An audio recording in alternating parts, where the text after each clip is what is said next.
Hello everyone, welcome back to ZeroSpace for the July edition of the ComfyUI Meetup.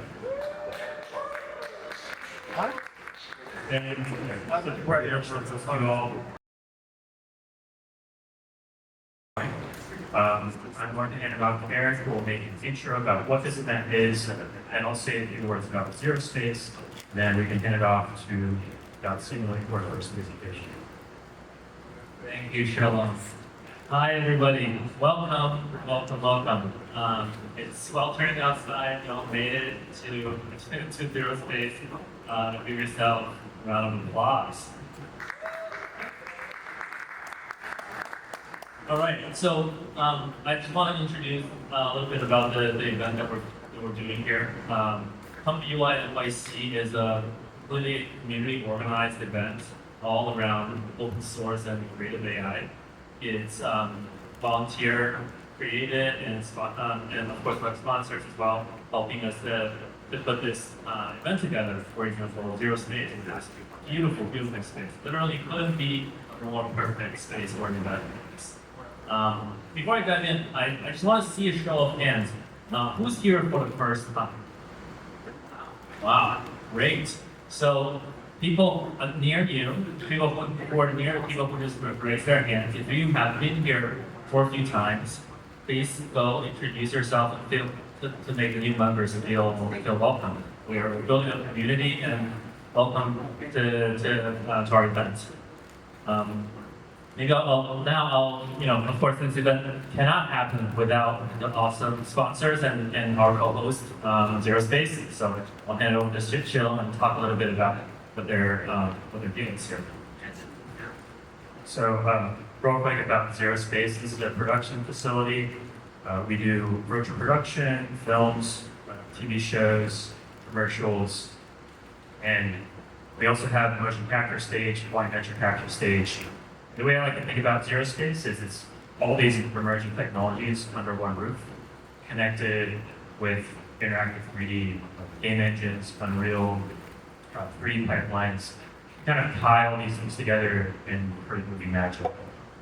We see AI as an extraordinary opportunity to streamline parts of the production process, but our thesis is that there is a way to use AI that enhances the abilities of artists and keeps them in the creative loop without excluding them, without feeling like there's a black box and they can't customize and control their outputs. So here we're working hard to create tools for our own team and then hopefully for other teams and the community to be able to use tools like ComfyUI and all the latest video models that are coming out, video and image models, and use those to create new work and allow small teams to execute on big ambitions. So I'll let Eric introduce Simulate, who's our first presenter, and then we can get things started. All right, thanks, Dylan. So for those who are here for the first time and maybe are new to ComfyUI, I want to just give you a quick introduction of what it is and how people are using it today. So ComfyUI started out as an open source project that allows you to use stable diffusion in this really in-depth way with maximum flexibility. And it's open source. So in the early days, this really organic community grew around it with creators and open source developers and applied researchers all kind of working together to push forward the state of the art of open source AI and creative AI. And today, ComfyUI is only 2 years old, but it's already one of the top 200 GitHub repositories in the world, and it is by far the most popular open source tool for creative AI. It's being used by anywhere from newbies who are just getting into AI, all the way to the biggest Hollywood studios who need just the best creative control in their process. ComfyUI NYC was started in just December 2024, so not too long ago. And the first meetup was only 12 people, and now we have about 800 people in this community. So we've had speakers like Comfy Anonymous himself, or Syncading, who built Animate Div, or last speaker, Kelvin Hertz, who is a really well-known kind of artist in the community, specializing in shrinking auras. So needless to say, this community is really filled with just incredibly kind people and people with world-class knowledge about AI and creativity. And tonight, we have the same person, like this person with the same profile. So Lyle goes by Dot Simulate. He's an open source developer and a creative technologist, as the founder of that lab. I think Lyle has like the life that we probably all want, which is he like travels the world and he puts on these like amazing exhibits with like world famous artists, and then he uses these like creative AI technologies to do them. So really excited to have him tonight to talk about controlling ComfyUI with Touch Designer and real-time creative AI models like Stream Diffusion. So I'll hand it over to Lyle.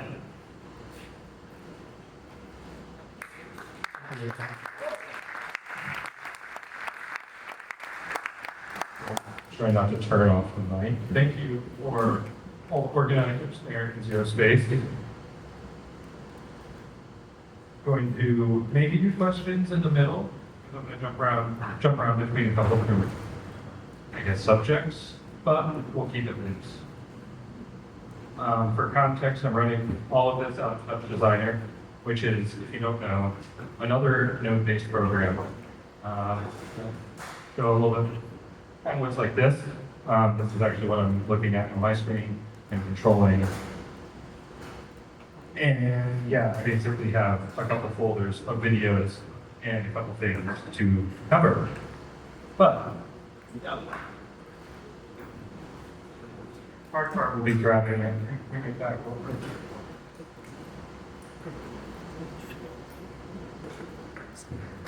So a little about me.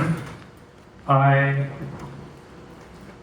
come from a slightly non-traditional developer background. I went to school for theater, studied writing and directing, and was a little bit of acting, at least the first couple years, and then found my way to like sneak into working on some of the larger plays and productions in the college by doing sound design and projection design, which is really fun. And I had already been like in design and Adobe Photoshop and like messing with all those tools just like on the side. So my one professor was very excited that I could do all the things, basically edit all the photos for the projection design show. And that was really fun, but the rest is history, and I kind of figured out a fun feedback loop of finding things that I want to learn that's like usually new tech that I've never done before. That's a very common theme in all of my work, is never having done it before. And then teaching it to myself and reinforcing it until I feel like I've like have something that like I can claim ownership over a little bit as far as like artists, but also like at this point now developer and engineer or system designer. But in the past like 4 or 5 years, I've been really focusing on node-based and procedural animation, and specifically Houdini and Touch Designer, and recently more ComfyUI, or maybe not more because it's not taking over those other tools, specifically Touch Designer is my main one. But seeing all these things is like a big part of a big tool chest, and it's really fun because they're all super powerful and they all kind of do everything. So you as the artist get to choose what thing you want to do with what. Yeah. Sorry. So when I first got into, I guess, like the open source AI sharing space, I'm sure a lot of people here know of it, but Deforum was a really awesome, super fun little thing. I was playing a lot of these just earlier, but one of the first things that I did that I felt like I had like a lot of ownership over like the whole creative process, which this isn't necessarily super important for all things always, but it was like something I cared about. So I took Automatic 1111, which felt like a really powerful tool. And then I learned what an API was. And I was like, oh, sick. So that means like ChatGPT 3.5 just came out, and it just told me that means I can control Automatic 1111 through Touch Designer. And then I learned what like asynchronous tasks were, and like learned a lot about Python. But then I was able to do this type of stuff by basically every time Automatic 1111 produced a frame, I would send it back into Touch Designer and then diffuse it a little bit more, and then I could be really precise and animate almost in slow motion, going through all of these camera motions. That's not. This is kind of like a ton of those generations. I did this like project where I basically, I was messing around with like consistency and trying to get, this is before we had WAN, before we had all these models that could just make beautiful video output. This isn't necessarily video, but it's more like a image to image animation. But this is a good one, even though they're all really small. I made 1,400 of these animations with a setup basically kind of like a guided few shot system prompt into an LLM, and then every time it would generate a new aesthetically like pleasing image prompt, and then I would run it through this big giant Touch Designer network, which I wish I had a photo of, but just imagine the messiest Touch Designer network you've ever seen, and it would generate like a 9-second little animation. And I ran that for like a week and a half on my computer, and 1,400 came out. And I think I put them on in like the show where I just like, I wasn't sure how to frame it, but I should have called it like AI slop, but that was maybe before that term. But I was just like, this is just an endless feed of just AI nonsense. So these are all, this is another one. I trained a bunch of early LoRa networks on all these node-based systems, kind of obsessing over the node stuff and putting it back into the AI model was a lot of fun.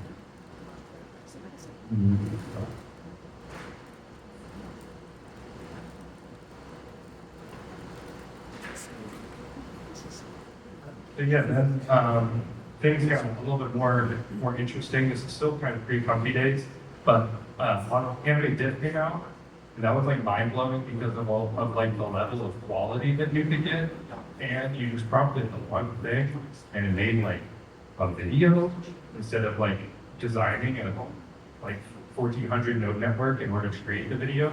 So it's having a lot of fun with these just very, very pretty things, which normally also the things that I've made and the things that I've messed with, I've noticed I don't try that hard to make them really pretty. I could, no, I won't hold it up, but if you look on my Instagram, the first 60 posts are all needy, crazy procedural fun setups. But I spent like 3% of the time thinking about rendering them and like putting them through Karma or Redshift or whatever in Houdini, and most of the time just designing a little dynamic system. A lot of the times there was like element of physics with Houdini because of all of the simulation stuff you can do, but I would put things on the ground plane and like let them bounce around and make their audio reactive to my audio. But all of these things were very fun, very interesting. And yeah, then I built Automatic 1111 tools. That was cool. Learned what API was. Brought it into Touch. And then ComfyUI, this little like node-based program, started popping up. I think 2.5 years ago. I don't really know if my timeline's correct on that, but it felt like I was like, oh, this is the end game as far as like the tools that we want to use with these models, because it exposes every parameter. And that was always really important for me. Like Automatic 11, I exposed everything in their API for people. Also for context, I have like a Patreon, and the Automatic 11 tool was the first thing that I put out on that for people to play with. That's also a really fun feedback loop, is to get people to actually use like a tool that you made that's supposed to be useful for other people. It's very, very difficult, especially at first, but it's fun. Then yeah, ComfyUI came out, and I quickly, I think I have, this is where I can switch to a better. And I made a tool for Touch Designer that uses the backend for ComfyUI. So I don't know if anyone, or most people might not realize it, but ComfyUI is like a Python like machine. It's a monster. But the front end is pretty much just a web GUI layer that is definitely packaged with Comfy, and I believe it's fully supported by Comfy, but you don't need to have that open at all in order to get Comfy and produce things with it. see if I can find something that. Also, my videos are a little low def if you're like squinting and trying to read things, but basically, I made a tool that you can bring any ComfyUI workflow into touch and it just switched on me. It's terrible. Oh, this one's actually the right one. So there's this API config page, and these are drop down with like a bunch of different workflows that I've run into Comfy. And then you can see all of the different parameters. These are all of the different things that a user might want to change in the crazy node network. Are brought in, and then there's one page of toggles, which allows you to like see if you want to use them or not, and then another page, which is the first page, that is like these ones, which are the active API parameters. And even if you're not familiar with Touch Designer or kind of like, what the heck, why would I do this? ComfyUI is great. It breaks the workflow down into a single like process. So you could expose nothing except for, assuming the seed's randomized, you get the different outputs, but you can expose nothing except for the prompt. And then Touch Designer is used in like installations or large museums and also like concert visuals and stuff. A lot of times people think about it as like a media server, which kind of produces real-time video or real-time data manipulation of some kind. But a lot of installations are, I guess it is a media server, but yeah, you can use this backend as a way to use those ComfyUI workflows as little like seeds to inject the media into some sort of greater project. What I was and still kind of curious, because I think there are like cloud services that do this, but there isn't necessarily a like, almost like, I guess it would just be another GUI if it was on the local machine, but I'm surprised there's not another program that kind of does what I've done in Touch for people to just like save something that works really well on their computer and just like run it all night. The main thing that I did with ComfyUI initially was like, I think ZeroScope came out, which my friend Spencer did training on the original model scope in order to get rid of like, it was like the one that had like Will Smith eating spaghetti. And ZeroScope came out, and I just got it 49 so it could actually run it. And then I ran it overnight and had a chat GPT little operator in Touch Designer randomly inputting a random prompt every time. And I woke up to like 400, 500 videos that I could kind of scroll through, which is another thing when you bring these processes like out of like your personal, like almost, like you're kind of curating or like deciding all the actions of the model and process when you're working in the GUI. But when you bring this out and like let it run overnight and try to set up some sort of like system prompt that gives you random outputs every time, you run into like a different issue of curation where you now have so much media that you have to look at. It's crazy. It's like more things that I think I should just have in Touch Designer practice. Don't do that.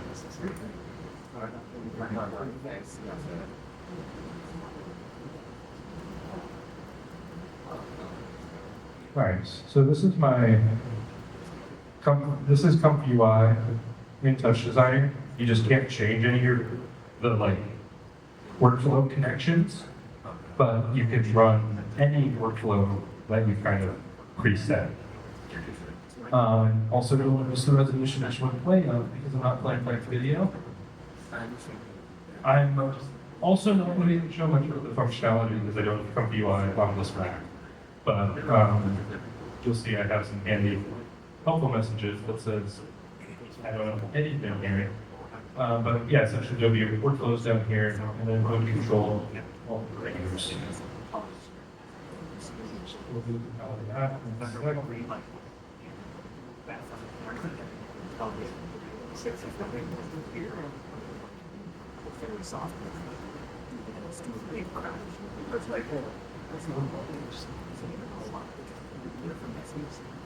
Anyway, so other stuff started happening, and Stream Diffusion came out in December of 2023. Yeah.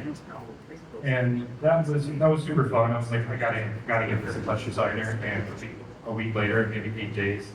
I actually first got it implemented via like on Parsec when I was visiting my parents for Christmas, remoting into my PC in Brooklyn, which was fun. And I posted my first output on Twitter without actually seeing it in real time first.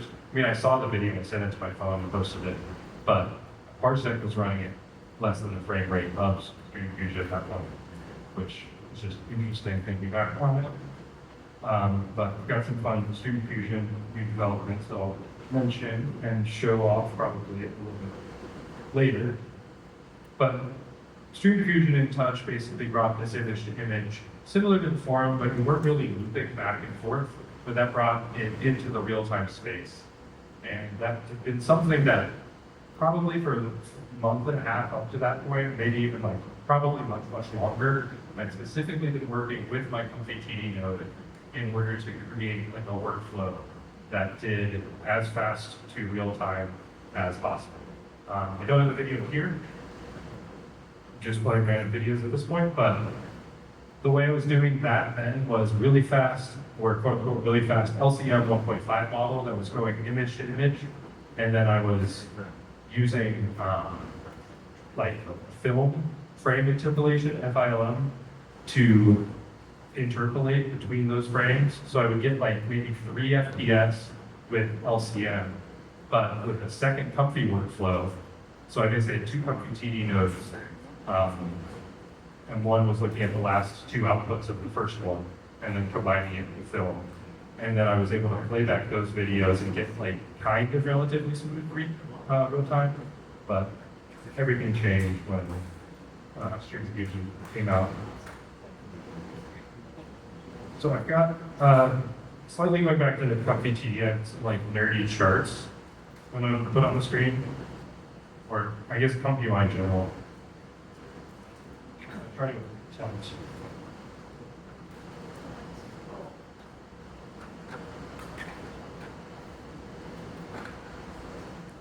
That's so much to look at when they're both there. I don't even know how helpful or interesting this will be, but let's see. It's just a fun little diagram of all the different things that I'm doing in the ComfyUI backend connection, and I guess solving them for like people that just use the operator, but I think it's fun. So when you first, that's the wrong one. We'll go to the right side first, even though we'll make it.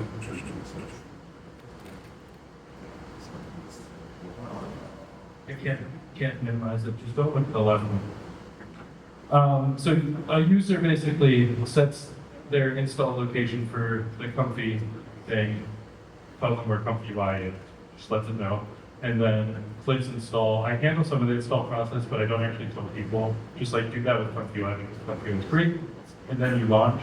Then it does all this nonsense where it grabs all the nodes and populates all this information so that you have all that up to date, and that's the full connection there.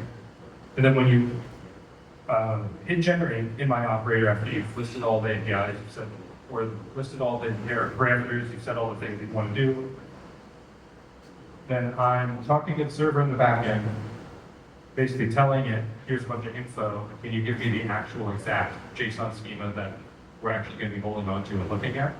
And then that gets sent back to me, and then I store this like prompt ID in memory, and I'm polling for that to the server, and just basically saying, hey, when is it ready? When is it ready? When is it ready? Based on the ID. And then once I grab that, I get the image, which is all fairly standard if you've ever built something that connects to an external API.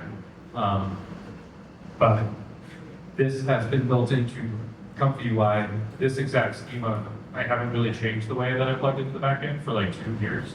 And it's just been great because it's worked every time and they haven't broken it. Because automatic 11.11 was wonderful, but that broke every week.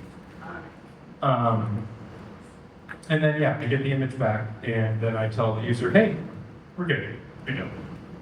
And yeah, I don't know. Any questions about the charts, or else I'm going to move on from them?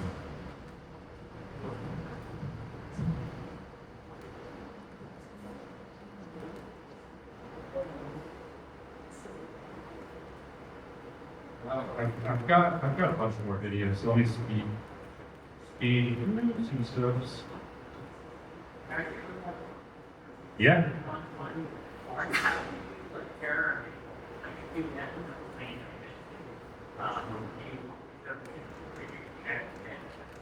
Yeah, so the API will return the exact error info that you'll see in the command window or that pops up in the ComfyUI front end.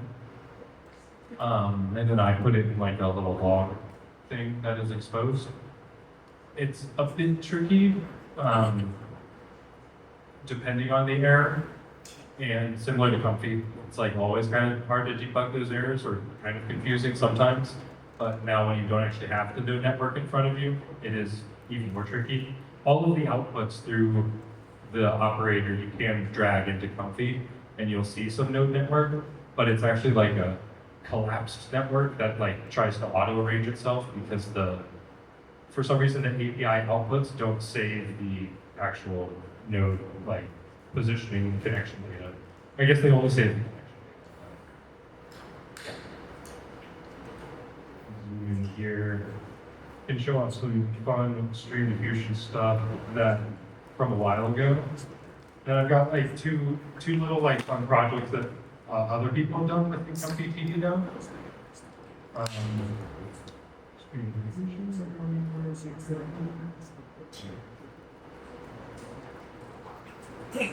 So this is not ComfyUI, but there is actually a really cool project called Comfy Stream that turns ComfyUI and strips a lot of the like slower in and out processing down, and then basically turns it into like a tensor loop. And some of this stuff, if you want to get lower level with it, would definitely might be possible. But these are a couple like really fun things. You'll see some stats here. This is I think running at like 8 FPS, so still pretty slow. Like you wouldn't, it's not like gaming FPS, but it's going for like a higher quality output. There's like also screen tearing based on the way that I'm streaming the video back then. But another more natural one. I really like playing with the like nature. I feel like in all of my prompts I have like backlit or like on a dark background or nature in some way. Just like some SD turbo hints. This is a fun wacky one with I made a YOLO V8 touch designer tool, and when I was looking for videos on this, I forgot that I actually made it, but this is showing some of that object tracking. And this is fun. You can see those parameters going crazy there on the right, but that's me seed traveling. This is using, this is actually doing what Deform does, but in real time. So you can see it kind of zooming in and looping back on itself. One of the main things in Touch Design is the idea of a feedback loop. So you're taking a feedback element and you're bringing that information back to the beginning of your network. I think I'm on the right side for you guys. At the end, I'm analyzing and basically catching every time I get a new image, and then I'm bringing it back to the front and telling Stream Diffusion to like, go, go, go. And it's fun because you can do like real-time Deform. I hooked it up to a game controller, and quickly it turned into just like blurry nonsense, but it was really fun for a couple seconds. Here's a slightly more pretty full screen one. This is probably, I think this is SDXL running maybe 6 or 7 FPS, but I'm doing a little smoothing afterwards. You can kind of feel this one feels laggy. This is another one of the loop back ones where the last string is going into the first one with a slight rotation, I think, maybe. A little bit of slight zoom. Some also rotation there. Super fun. Showing a little bit of like what I'm actually doing on the effect is I was using Meetup by the buddy Torrent, Also one of the co-organizers of DATFest, which I'll mention in a bit as well.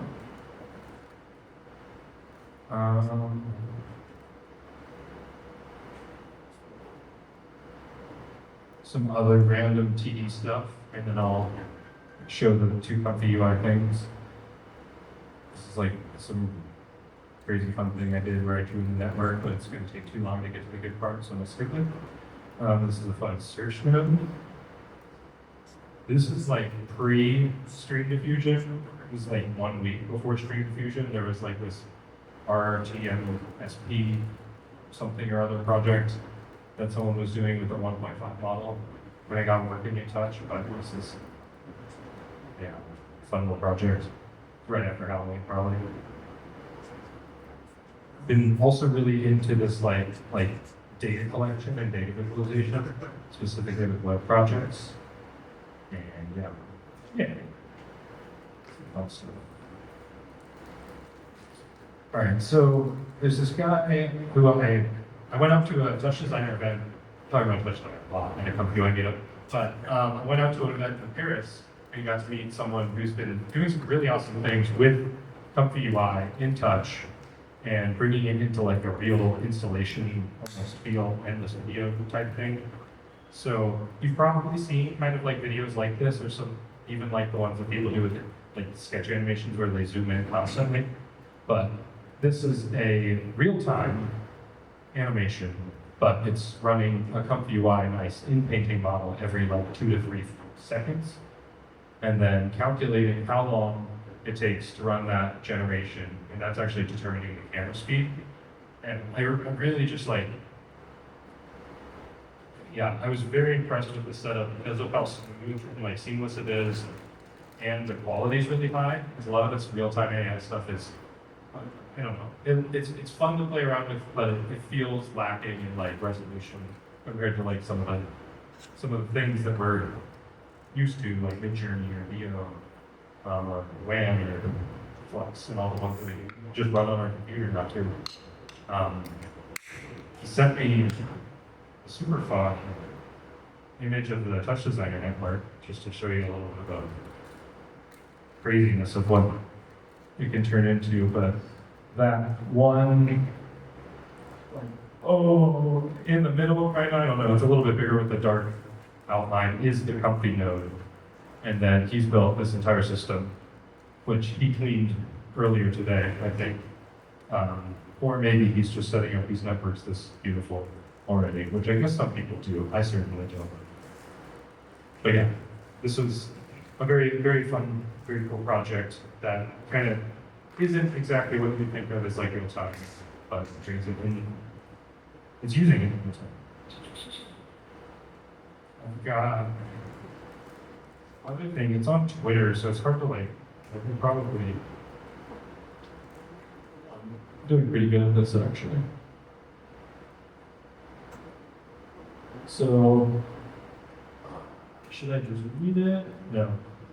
Basically, this person tagged me and made this awesome auto collage generator. So it's using ComfyUI, and the ComfyUI workflow looks really, really intense, where it's combining, you can see the 3 images there going into ComfyTD, and those 3 are being used for IP adapters. And this is obvious, this is sped up a ton. You can see at the bottom the stackness counter. So this is not real time, it's probably like 10 to 15 times real time speed. But it's just a very cool workflow. And then it was similar to what I was saying, where you have too many things at one point, and then you have like a problem of just like going through the outputs. And he said he'd wake up to like 700 to 800 of these, and then the curation becomes a challenge of just even looking at the content you've created. And what is his Twitter or something? There's a bunch of information. LCBC demo. I won't go through it because I want to cut myself off pretty soon. I'm saying out of 2K generations, maybe 50 to 70 would be like fun and handy. Yeah. But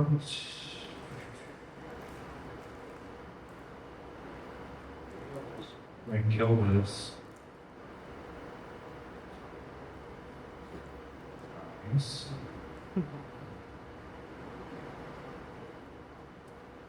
And then I'm just check to make sure I'm not missing all the things I wanted to say. So Street Fusion has been really fun, really powerful. It's like out for like almost a year and a half now. But one of the big issues is you needed a beefy GPU. Like you actually need like a 49. So I've been working on a cloud integration, which should be, I don't know exactly when I'm going to release it. This will be, yeah, coming soon. Hopefully, like, I don't know, close to the beginning of next month, end of this month. But it allows Street Fusion to run with arguably, I mean, not arguably, definitively more features than my current local integration has. But it runs fully on the cloud, and you can run it off like a little MacBook. This is a 8 gigabyte MacBook Air, the cheapest one I could buy a year ago. And it's great. I'm excited to see what people are doing with this, and been working with Live here on, like, I guess they're like very V1 API, or some sort of like real-time image to video or image to image streaming API. But I just hit start stream a couple of seconds ago, and I'm gonna reveal it only when it starts working.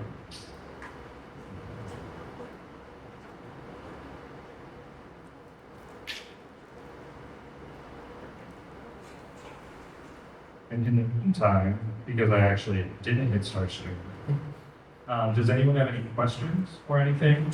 I can throw some answers on chat, and I'm barely gonna be able to hear, I think. So maybe yell. I see a hand there. Sure. Question about you said you set up these random things overnight and you with hundreds of animations the next day. Do you have an easy way to go back and when you see something you like, you can actually look up the prompt and all the settings? So Yeah. it's interesting to hear what you're doing in touch, but I'm also curious that it's a bigger problem that we all do multi-generations and with all these text files with all these prompts. And how do I keep track of that? And touch sort of help with that. Oh yeah. Question is, like, just how do I or how do people deal with like this endless amount of output?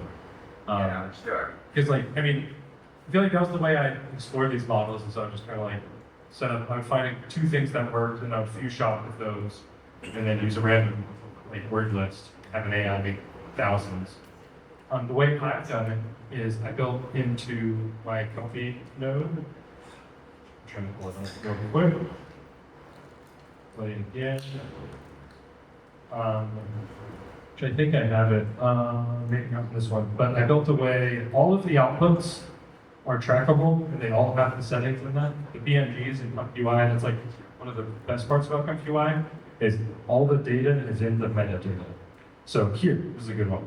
So I have this tool that I can drag and drop from this, any output from Comfy, including my Comfy TD node, and get all the settings right there. This is timing very well too. I also was like really fancy and made it so I could drag a touch designer operator that's just referencing the generation and get the settings as well. There are like 4 different ways that you can drag and drop. But yeah, and then to answer the question about curating and like rating things, I built a, it's not going to be in this, but I built a rating flow. I think it's 0 to 10. I have it.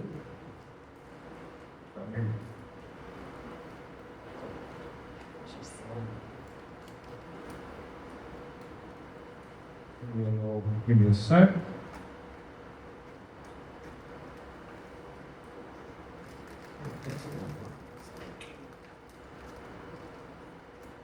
Way down here. in my Comfy TV node, in the display settings, I have something called a, yeah, I'm not inventing anything. I have a rating slider. So every generation you can adjust the rating slider, and then I have another tool actually that I can look at all the things that have been rated and sort by rating. So typically like SDXL would come out and I would go through and wake up to like 800 generations, and I would hook up my MIDI controller, have one button to go left, one button to go back, and then slider to rate it. And I would spend like 30 minutes or 40 minutes just rating like 800 photos. Felt crazy. Like Tinder, like, Yeah. But it was like with the physical MIDI controller, so that was a little more fun. Only Tinder had a MIDI controller.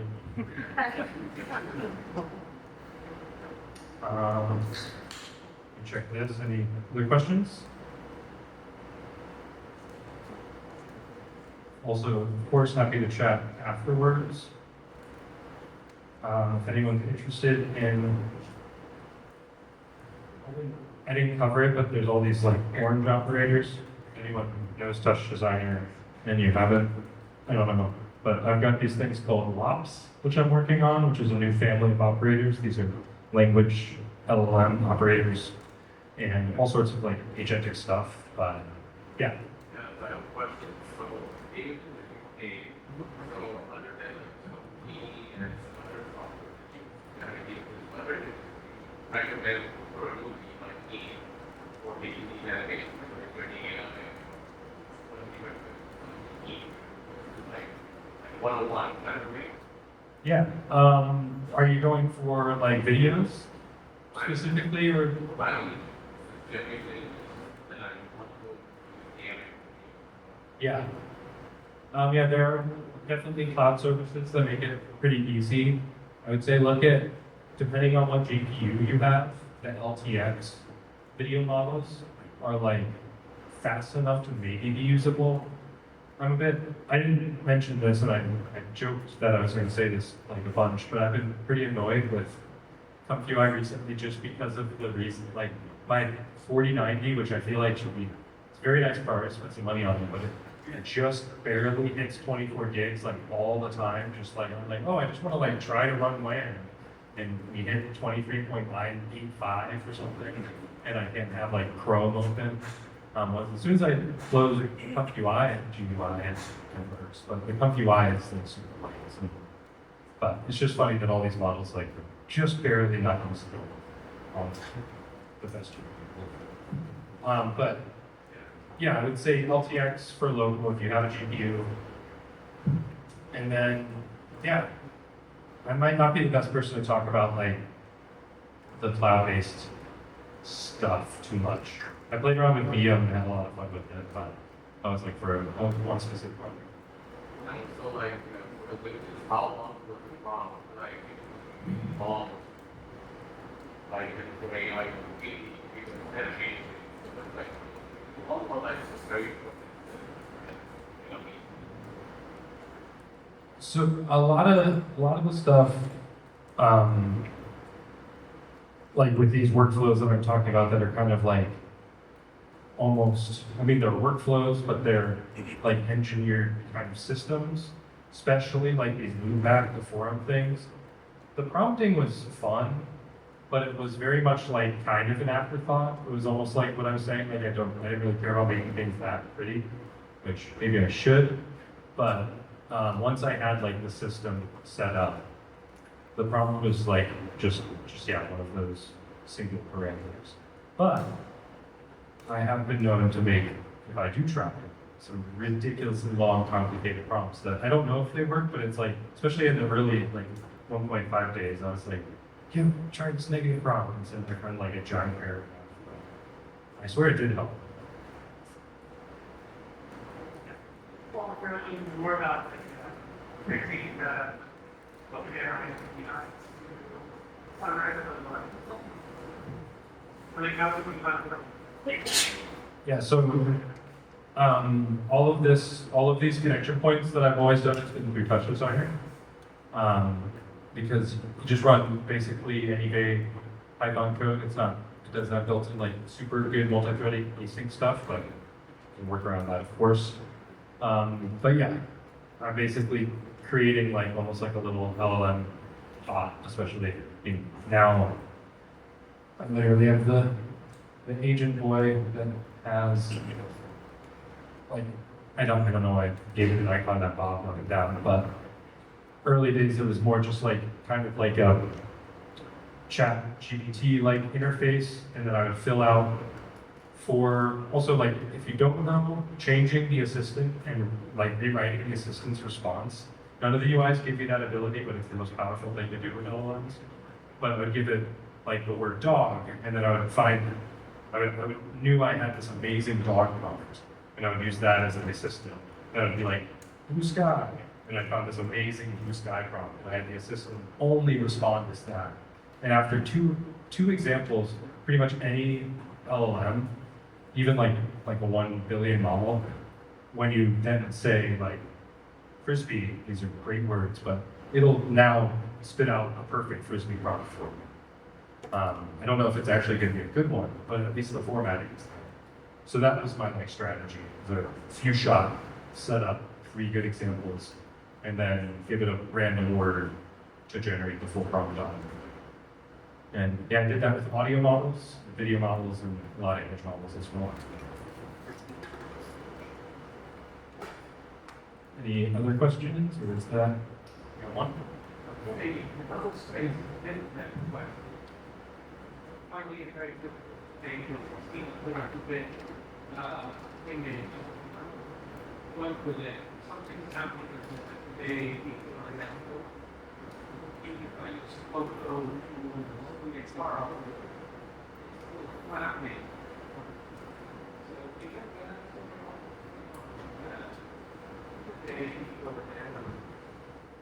Yeah, so I guess you're saying you're saving it with the XR, which should be fine. I wonder if it, I mean, like vague on. I feel like this is not even. I actually am pretty confident this is not how it works. But if it was like the resolution of like the vague model you're actually using, if you're using like an F8 one, but that shouldn't. That doesn't actually mess with the actual data it's working on. It's just running out of it.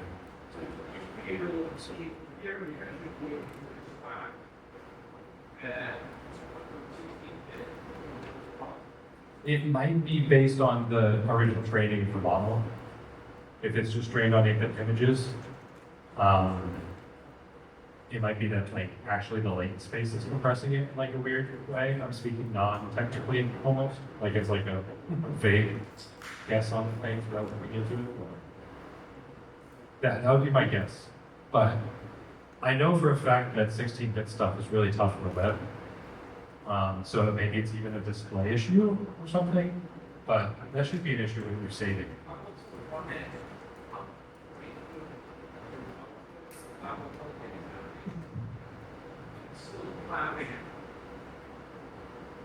Yeah, I'm not sure on that one. The EXR especially, that should totally have you good. Yeah, it's just taking some data.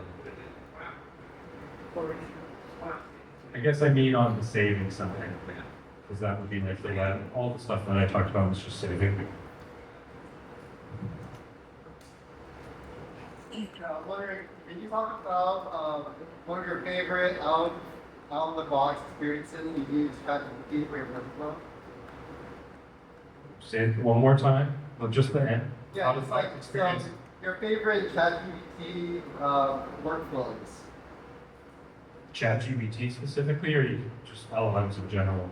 More of like how you used it to help your personal work. Well, yeah, for like actual productive production and like very useful things. Been coding with these models, a variety of UIs for a while. Currently I use Cursor, but I want to get rid of it because of their terrible recent pricing changes. It's just, oof. They're telling me I saved $141, but it's like, no, it's just how much of your money I'm spending. But yeah, productive stuff, I really think that using it as a way, like vibe coding isn't necessarily the right, I don't think that's like the right approach to think about it that way.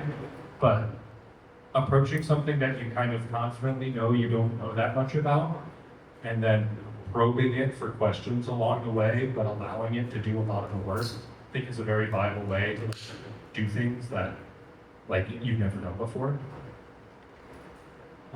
Some vibe code, recent experiments, or like this is my website now, it's got like fun, ooh, what do you know, a cursor effect?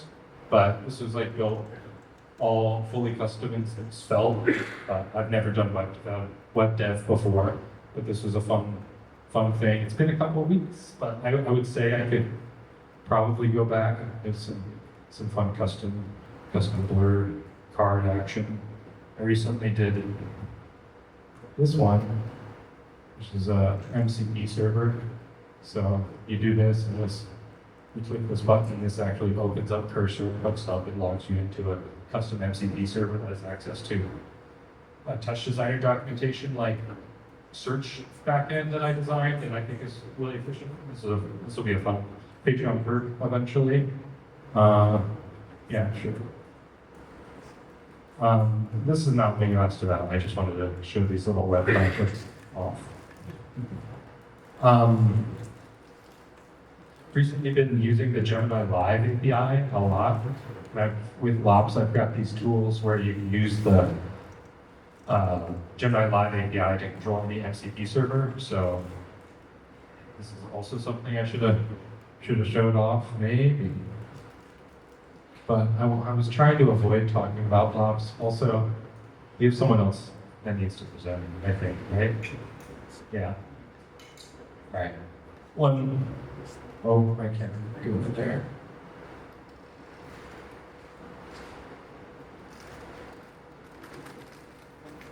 I have a video thing that, actually that was the right one. Touch designer inception right here. But here's a fun, there it is. This is a very high-speed recording of me controlling Blender with my voice and generating, and telling Gemini to like, come on, no, build that tree. No, not with the freaking terrible cone thing. Put a top on it. Now, instance them everywhere. I don't know if instancing is a thing in Blender, but that's a thing you touch. Then like, put the lights. They had the lights in all the trees, and I was like, I have 10,000 lights. We can only make it one light. And then, tricky part was having it make the sun animate on the timeline. So, yeah, I'm gonna be done. Thank you again.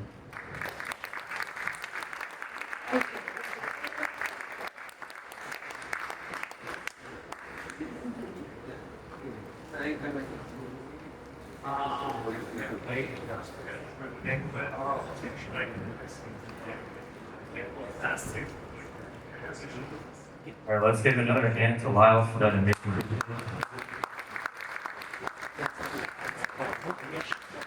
broad overview of all these amazing interactive experiences and creative use cases for ComfyUI, Touch Designer. We are recording this presentation, so if any of this stuff flew by and you want to reference it back, we'll be sending it out after. We'll do like a quick 5-minute break, and then we'll have Jackie Liu present his work using ComfyUI in production with his parts. Stay tuned.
They sell them.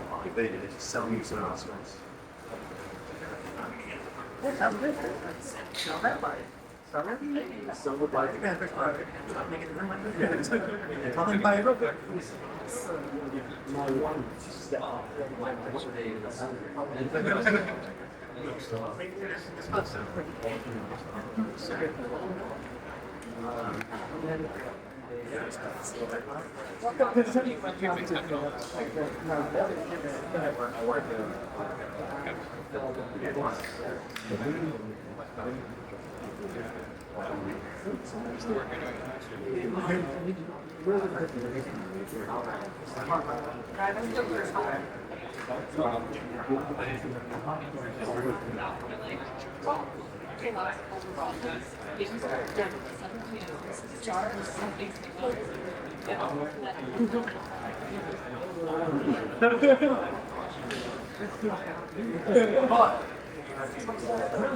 that's like, are you, it's basically just my understanding of like,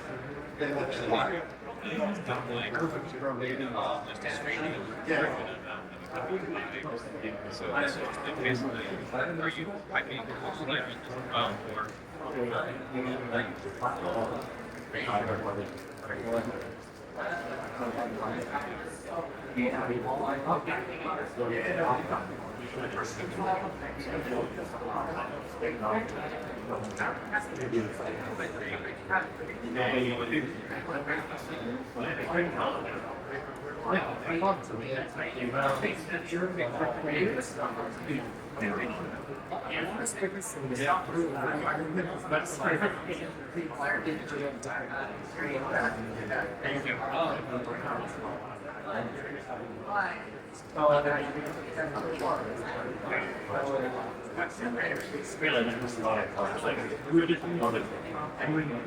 it's like we're spear a lot of this stuff.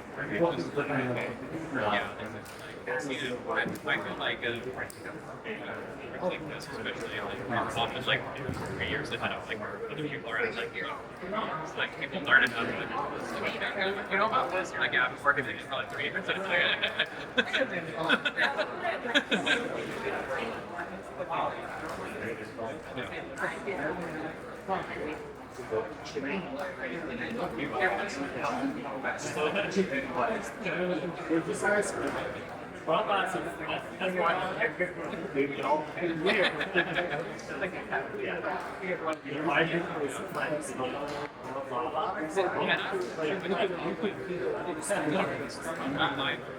Alright, second line for second presentation. So this next presentation is going to be given by Jackie Luke. Jackie started his career at Stripe doing more traditional machine learning to detect fraudulent transactions. And then went on to found Kyber, which is a creative AI studio and platform, tools platform based here in New York. He was a co-founder and also head of research there. He was responsible for developing a lot of the AI workflows using models like Stable Diffusion, animated diff, as well as doing studio projects, creating music videos and live visuals for some really prominent artists. So when I first met Jackie, he had just wrapped Linkin Park video, which was the most prominent sort of piece of content that they had put out to date, got them a lot of traffic and users, and they've gone on to do work for G, Grimes, John Rappin, and really honored to have them here today to present specifically for Grimes for Coachella stuff that he worked on. Let's give it up for Jackie.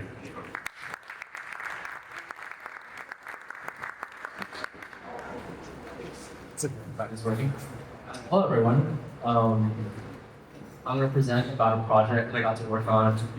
Very fun and cool projects that, spoiler alert, was for Coachella. This project was a big deal for me. It was I go to Coachella every year. I think it's been kind of my dream to see the visuals on a giant 40-foot screen. So, yeah, I want to share all of the deets with you guys. I think I'm going to orient this presentation to more of like how to use ComfyUI in production, what are the kind of practical realities you run into when you're doing work at this scale, and just general learnings, I guess, from doing a project like this. So who am I? I'm the ex-founder, ex-head of research at Fiverr. I've been building and exhibiting AI art since 2019. I've been around since the GAN days. If anyone remembers like what AI art used to look like, I built a version of style transfer in college that supported 360 VR video. That's kind of how I got my start. I've just kind of been messing with AI ever since. I was once nominated for an MTV Music Video Award on some work that I did for Linkin Park, as Shalom mentioned. I'm also definitely some guy. All right, so first things first, how do you get into a Coachella show? It's actually quite difficult. Our approach here was we kind of floated around this idea that we wanted to do a Coachella set to kind of the people in our network, and in this case, it was kind of like a stars aligned kind of moment where it seemed like an artist fell through for Grimes' set, and we just got the text maybe the week before Coachella. And it was one of those things where, you know, he sent like kind of like an exploratory text, and we're like, you know, maybe 15 months and things for you. I don't know if you guys can read the text there. But as soon as we got that text, we kind of knew that we had about 24 hours to just make something that would impress this guy and hopefully get us to the show. And I think our approach here was kind of just banking on something going wrong and putting feelers out to everyone. That eventually paid off. And I guess like a quick overview of the project is this was done over the course of about 1.5 weeks. Behind me, you can see a lot of visuals that are looking. It was shown on Sahara stage, which is one of the bigger stages at Coachella. And once we nailed down the bid, you know, the day after, sorry, this isn't my footage. We got the bid, and it was clear that the client kind of wanted it. They had about maybe like a 10 to 15 minute hole in their show that they wanted to fill, and they were kind of looking for last minute artists to produce a bunch of clips. They wanted a couple different looks, basically one look per song, and they wanted it in terms of like, they wanted a big Dropbox of just a bunch of clips they could send to their live operator. And this process was kind of nail biting in that, you know, the reality of it was we sent over a big folder of clips, probably about like 30 to 40 minutes worth of videos that are all like 5 to 10 seconds long. Imagine like on ComfyUI, it's very different to get long videos. So we sent them an outrageous number of clips, and we didn't really know until sound check which of those clips we were going to make it into on the stage. So this video that I'm taking here, this was like my live reaction to like, oh shit, we made a show, like, so soon. But yeah, what they were asking for is they wanted a very strong Grimes aesthetic. They sent us a bunch of just reference materials, and kind of what this process looked like was we sent over a bunch of our initial drafts, I guess we call them.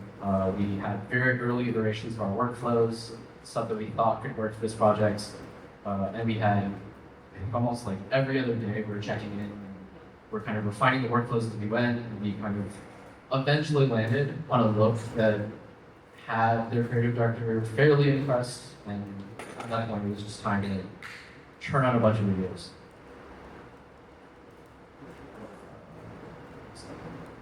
So here's how we went about it. This is our methodology.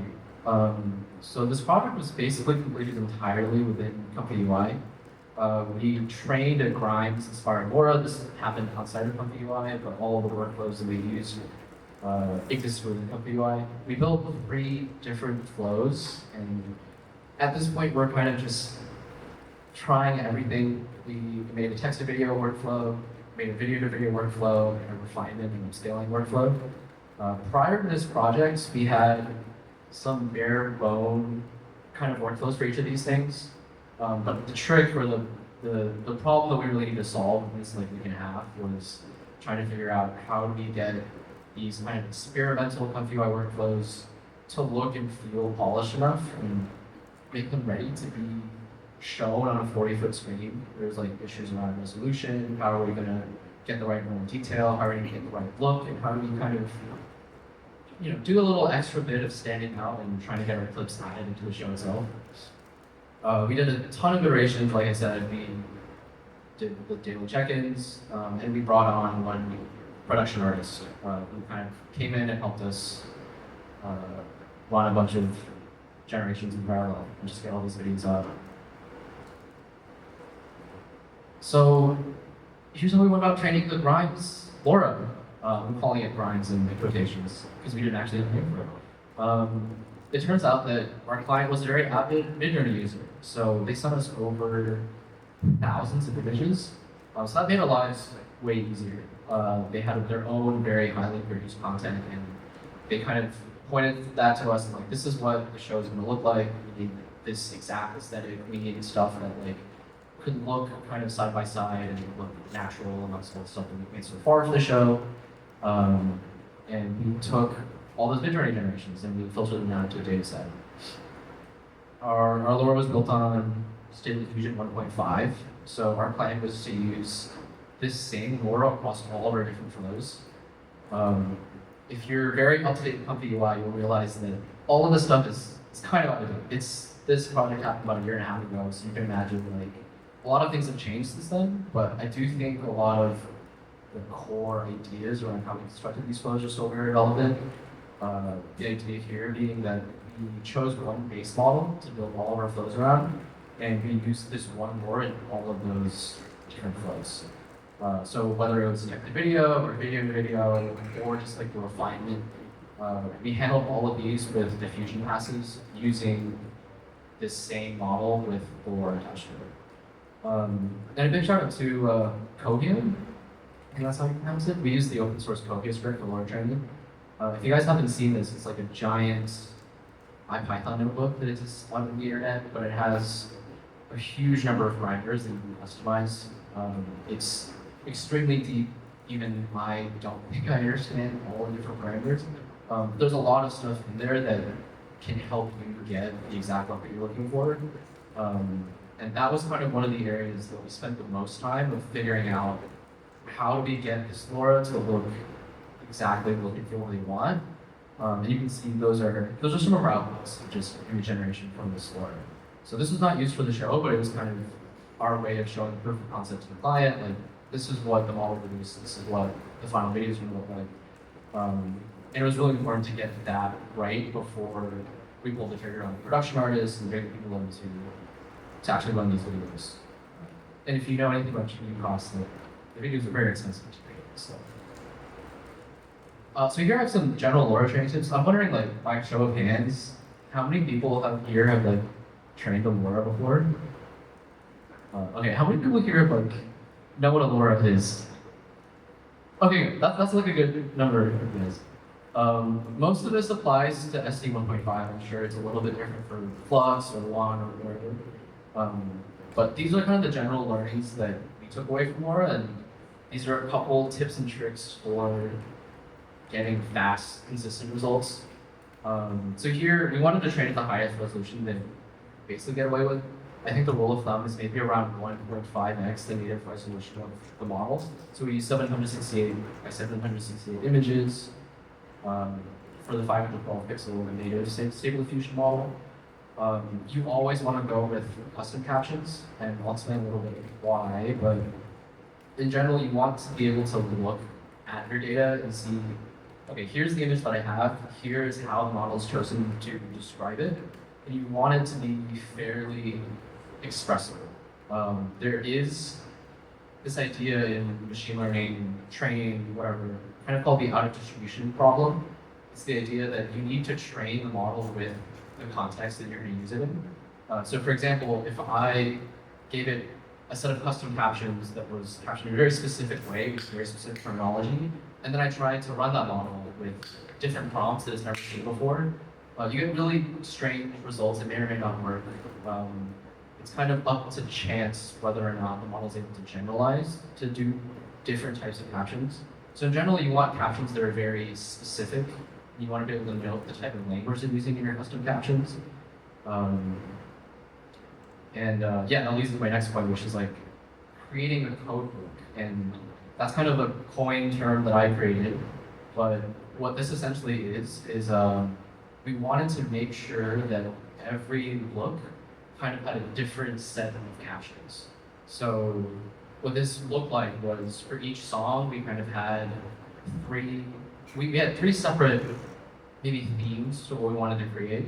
And the code book was a way that we kind of looked through all the captions that correspond to these three different looks, and we recorded the custom captions that we used for each look. In that way, you don't have to go dig back into your data set, what captions should we use for the model when we eventually want to make videos. We had this kind of a long document, all these captions that worked, that we put into the data set and circulated that amongst like everyone using working on the project. And here, overloading concepts. I'm going to try my best to explain this. This is also kind of has to do with this idea of training the model with what you want to get out of it once you're ready to make videos. It's this idea that if you have three different images from the same look, it's kind of okay to use the same language. It's going to learn to associate that look, that specific language. But you want to avoid using or overloading concepts across looks, I guess. So what that means is if you use very specific words for one of your looks, but you use it for another one of your looks, you can get these concepts kind of mixed up. And then you end up getting results that don't look the way that you want them to. And I think the biggest tip that I'm going to end on is I think data quality is probably the most important factor for the results. It's way more important to have maybe like 100 images than like 1,000 bad ones. I think we started with around 1,500 images. We cut that down to 600, and that was generally just an exercise in pulling up every single image and just choosing the ones that we thought didn't fit the vibe. And there were also considerations where a lot of the source images looked too close to each other, and we wanted to make sure that the data was diverse. So if you have 15 examples of like the same anime girl, the same shot, you probably only want to use 2 or 3 of those, or else the model's only going to learn basically that one look. And when you start creating videos, it's going to just create images that look just like that. So let's talking.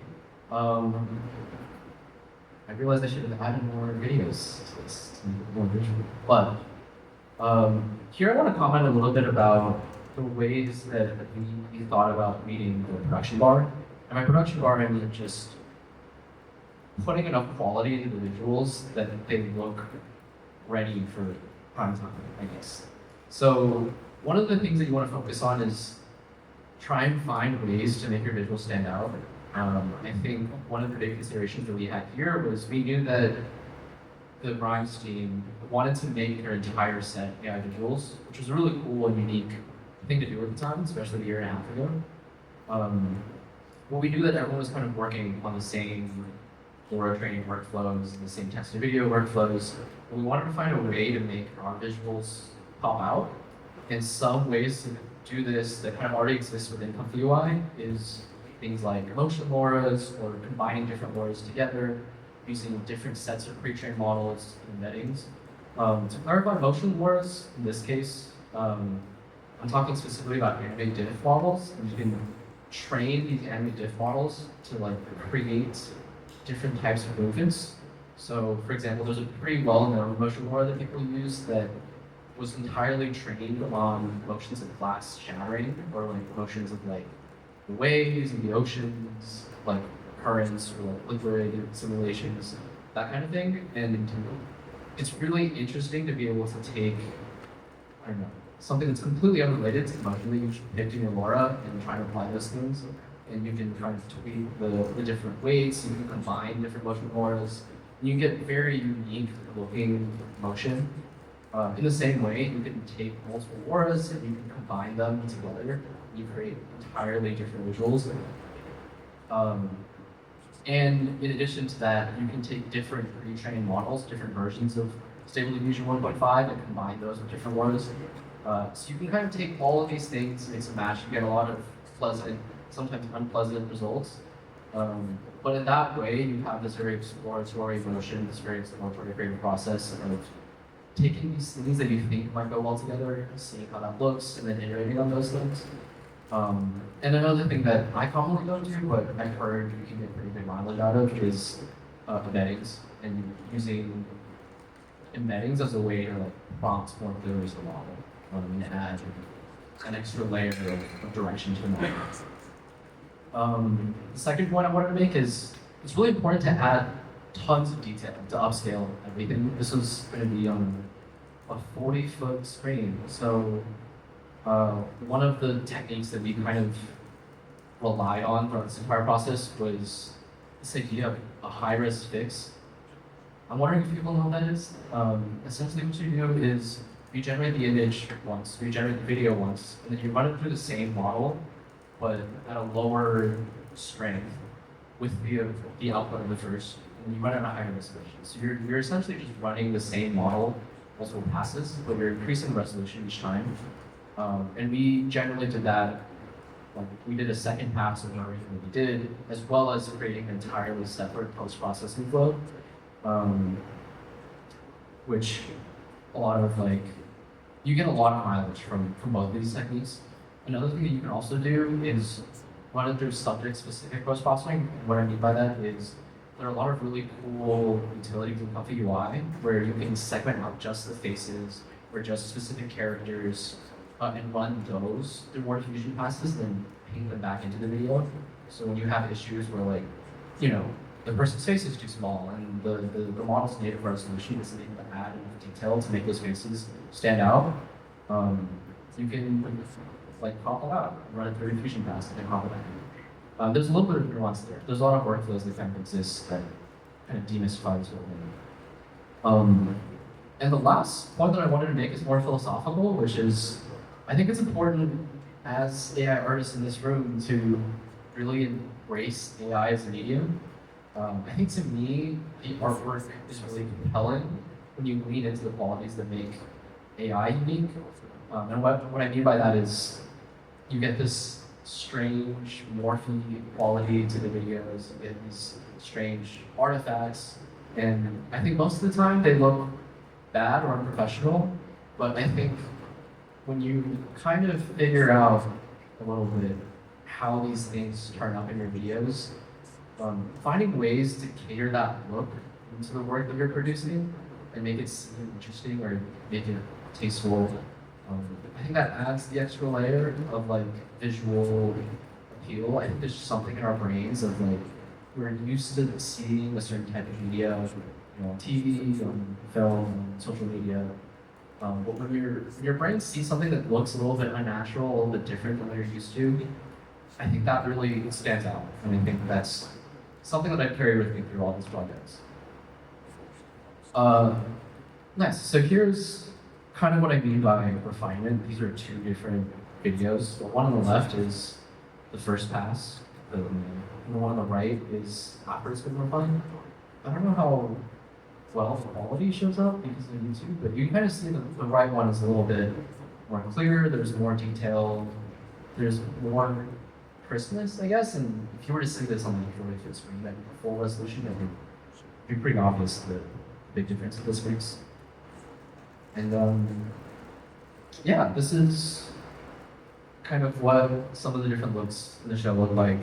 These are kind of the things that we produced for Grimes. And yeah, it was cool to see that a big portion of what we made into the show. The last note that I want to talk about, and I have a little demo for this, is one of the things that might come up is you as a Comfy developer are working on a big project and you realize, oh, I need to bring on a lot of people to help me with this project. That's actually very tricky. There's not a lot of people. It's very difficult to find other ComfyUI developers to help you out, especially on a short-term project. So one thing that we have done historically is we create these flows and then we'll build a front end for the flows. So what I mean is I'll have ComfyUI running on my machine and then I'll build a little front end that our production artists can use, and they kind of interface with ComfyUI through that front end. And I'll show you guys what that looks like. One of the big things that came out recently is this package called ComfyScript. It's really interesting in that you can essentially pass it a ComfyUI workflow, and it'll create code that you can run. So like recreate that workflow. And what it does is it'll run like a mini ComfyUI server on your computer, and then it'll basically send this to that server and queue it. And it's as if you're running ComfyUI, which is programmatic. And I can kind of show you what that looks like. So,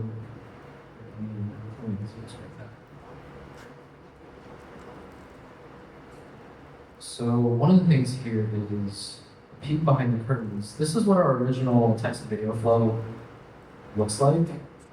This is just it's not exactly what we had. I had to recreate this from memory, but it's generally something along these lines. You can see we have zoom too much. I have. This is kind of what I was talking about with high-res fix. We have like multiple case handlers. We run that through Aurora and create the end video. And what I've done here is I made a little demo. So the workflow that you just saw, once you compile it with ComfyScript, it looks like this. So you can see it's about 30 lines of code. And then what I did after that was I vibe coded the rest of this. You can see it's pretty short. It's like 90 lines of code. And what you can do is you can make a really quick radio implementation of this. So this is actually live right now. Sean, I don't know if we want to share this link, but you can go to this site and like queue up a video job. So like I just queued up 2 jobs, and you can see on my machine that it's running. And yeah, these were kind of like previously generated videos, and you can kind of share this with whoever you like, I guess, and run something on your list.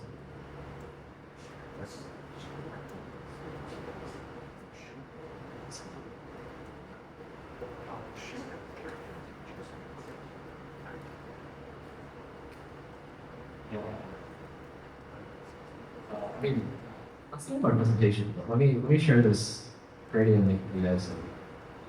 If you guys want to try more of it.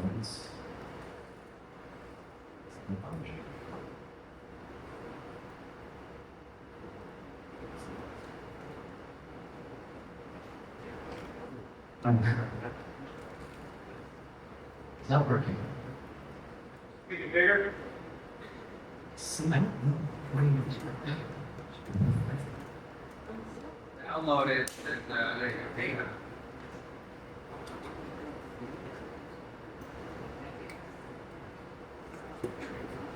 Oh, really? Interesting. Oh.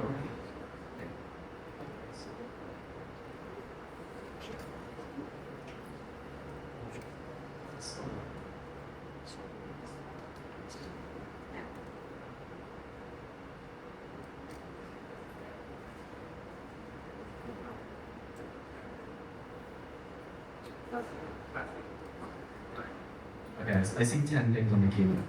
So it looks like it's working. I think I'll just let this run as an icon. Each of these videos takes about, I think, 2 to 3 minutes to run. But for now, while this is running, does anyone have any questions? Yeah. You said you were running on 1.5? Yes, this is all Stable Diffusion. Just vanilla 1.5. I think I used a combination of Dreamshaper Okay. and Absolute Reality. We actually spoke with Lycon, who developed both those models during the course of this project. And I think we sponsored some of his work at some point too. Like he's very good. Moving on. Yeah, so that one slide you mentioned that our training is.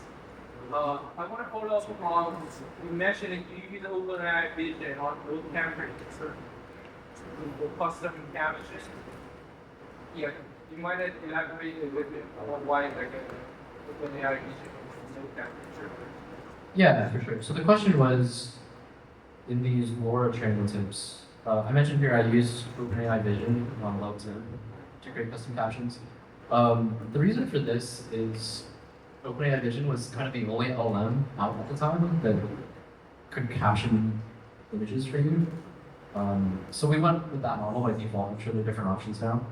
But the low temp was more of we wanted to have consistent captions across the data set.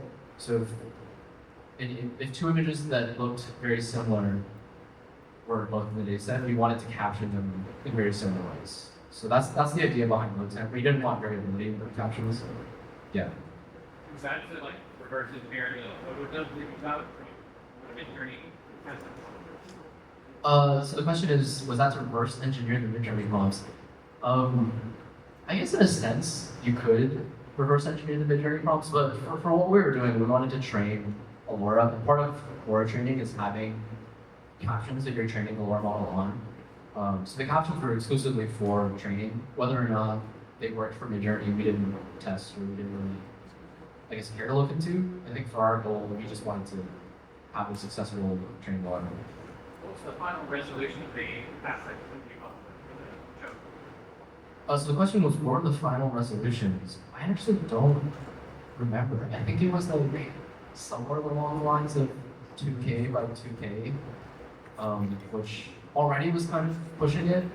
By the end of our, our multi-step process, I want to say one clip probably took 5 minutes to run on the text to video, and then another 30 minutes on refinement.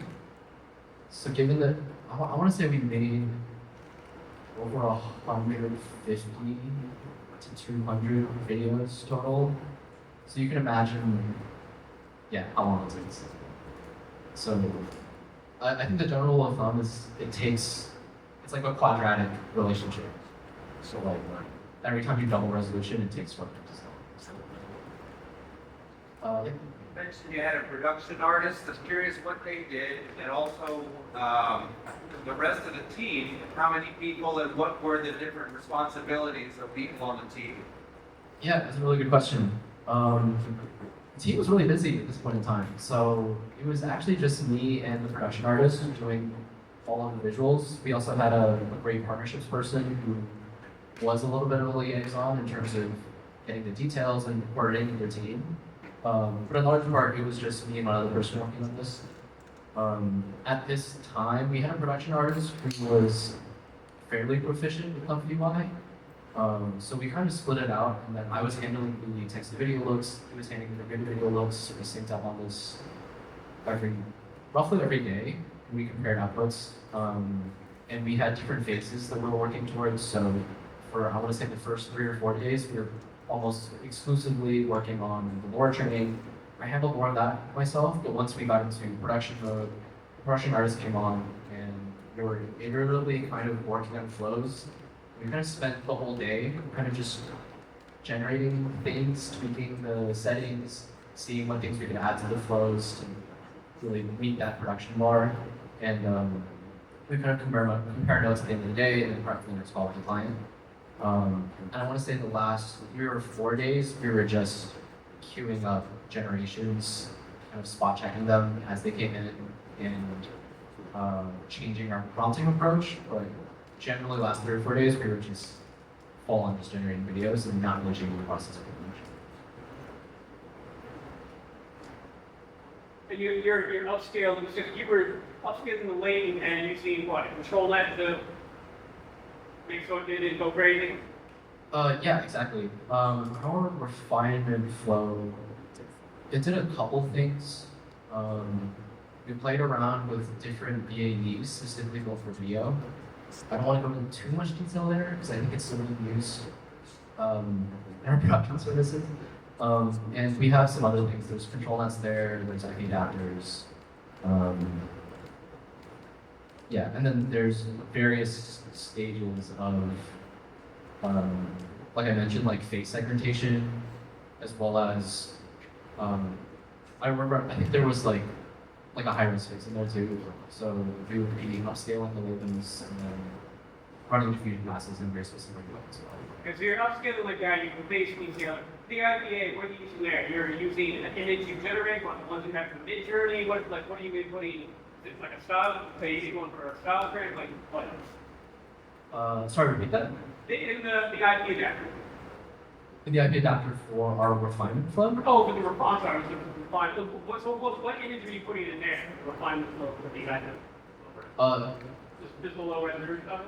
Yeah, so the question is, what are the inputs and outputs for our refinement flow? The input is just a video, and then we take, the output is just like the upscaled, refined version of the video. Yeah, but if your question is about, you can take like specific frames from the video and run them through your RTF. Okay. Yeah.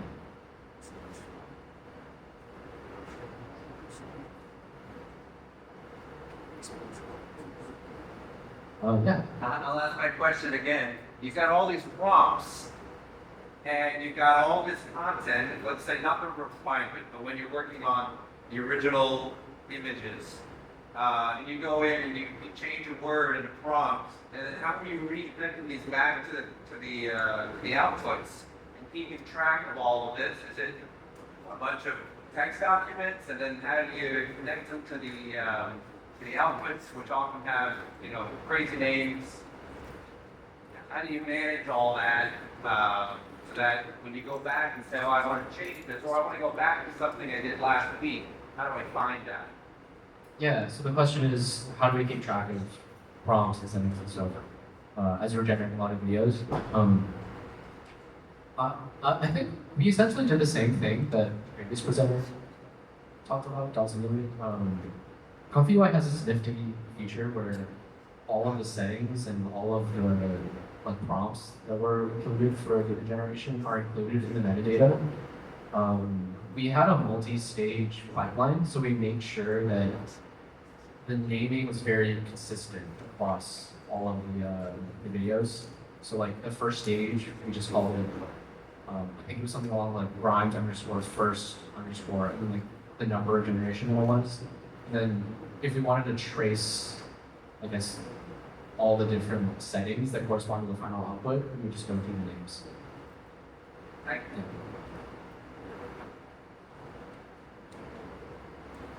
Cool. That's all the questions. Yeah.